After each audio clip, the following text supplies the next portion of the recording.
Good day, everyone. My name is Johnson Galado, and today I am going to walk you through an essential framework on consensus building and participative leadership in educational management. In today's rapidly changing school systems, relying purely on old school top down commands doesn't work anymore when trying to implement real lasting changes. When policies are just handed from the top, they usually run into silent resistance, low morale, and eventual burnout. Today, we're going to explore how flattening the school hierarchy through shared leadership creates deep ownership, better teamwork, and authentic agreement across the school community.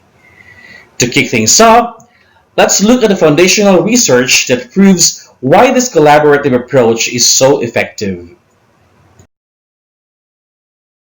When we look at the actual data, the research shows that true participative leadership is not just a soft, feel good concept or a matter of random meetings. It is a deliberate structural choice to share real influence and decision making power with your staff.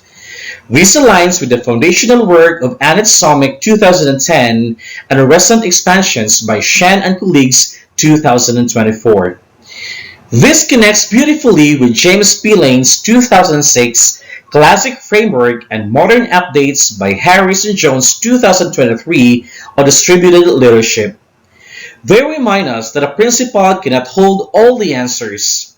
Instead, leadership practices must be stretched across the talent and expertise of the entire faculty based on the situation. As Tony Bush 2024 emphasizes, modern schools must move away from strict bureaucratic authority and embrace team based collaborative accountability. Now, this shift isn't just an abstract preference, it is a direct response to the massive everyday pressures and structural friction that our schools deal with all the time. So, what is the real world problem driving this need? Honestly, it's the ongoing crisis we see with teacher burnout and turnover. The well-known data from Richard Ingersoll 2021 and recent studies by Kraft and colleagues 2023 show us that when a school climate is strictly top-down and restrictive, teachers feel left out of the loop, which accelerates burnout and attrition. To fix this, school heads have to build trust from the ground up. The research by Roger Goddard and his team 2015 proves that when teachers actually have a say in school decisions, their collective confidence shoots up, and that directly translates into higher student performance. On top of that, Alan Daly 2010 and recent updates by Tuiten's 2024 find that a high trust network inside a school serves as an essential buffer that allows institutions to survive major systemic changes and crises. But how do we build this trust and shared ownership into our daily operations? We can bring this to life by focusing on four core structural pillars. First is psychological safety, a concept made famous by Amy Edmondson 2018 and reinforced in schools by Connolly 2023. According to them, leaders must create an environment where teachers feel trusted and safe to speak up or voice dissent without being penalized. Second, Richard Dufour 2004 and modern experts like Azarin 2024 teach us that true teamwork cannot be accidental or messy. It must be built right into the school calendar using formalized professional learning communities or PLCs. Our third pillar is democratic citizenship.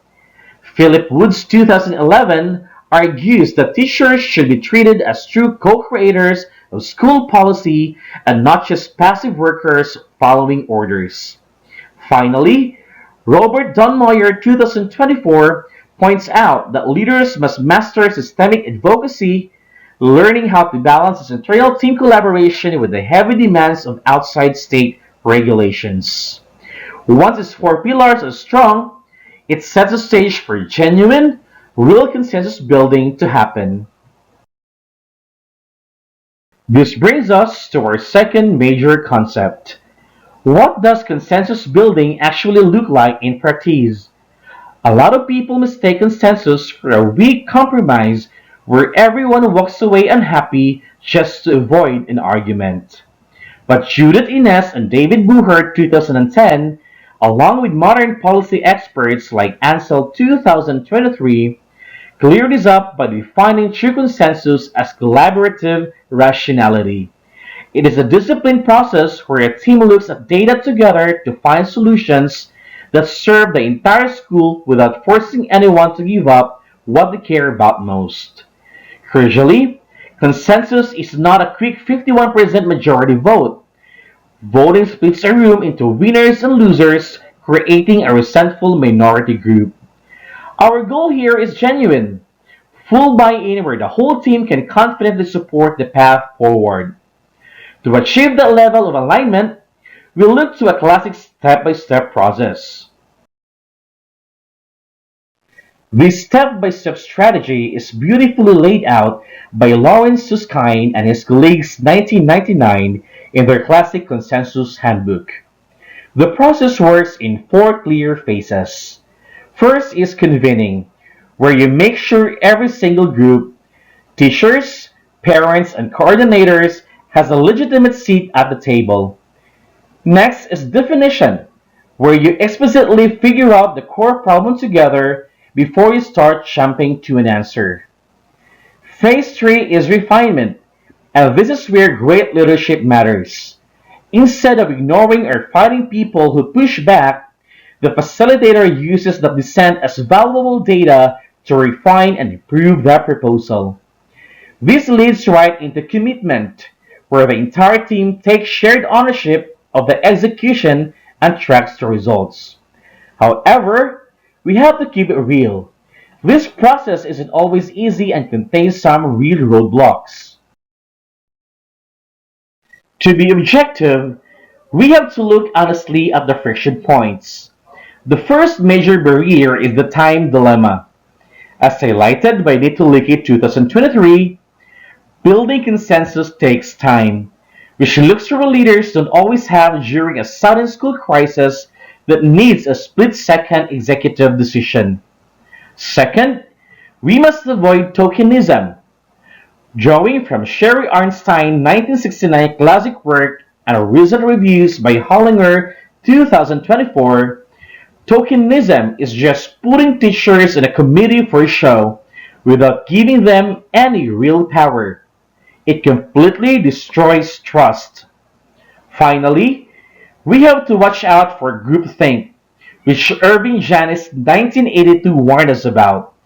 This is the dangerous state of fake harmony where tired or intimidated staff just nod their heads to end the meeting early while secretly disagreeing with the whole plan. To defeat these traps, the principal's role has to completely change. To break past these walls, the principal must consciously transition from an authoritative manager into a highly skilled facilitator. This means choosing interest-based negotiation, a strategy from Fisher and Urey's 1981 famous work. Instead of letting factions fight over rigid positions, you guide them to focus on shared underlying needs, like student safety, teacher workload, or instructional quality. This requires moving away from messy, last-minute meetings and instead setting up regular, predictable forums where feedback is gathered safely and systematically. By doing this, collaboration becomes a permanent feature of how the school is built, not just a random event. In conclusion, the academic research makes one thing incredibly clear.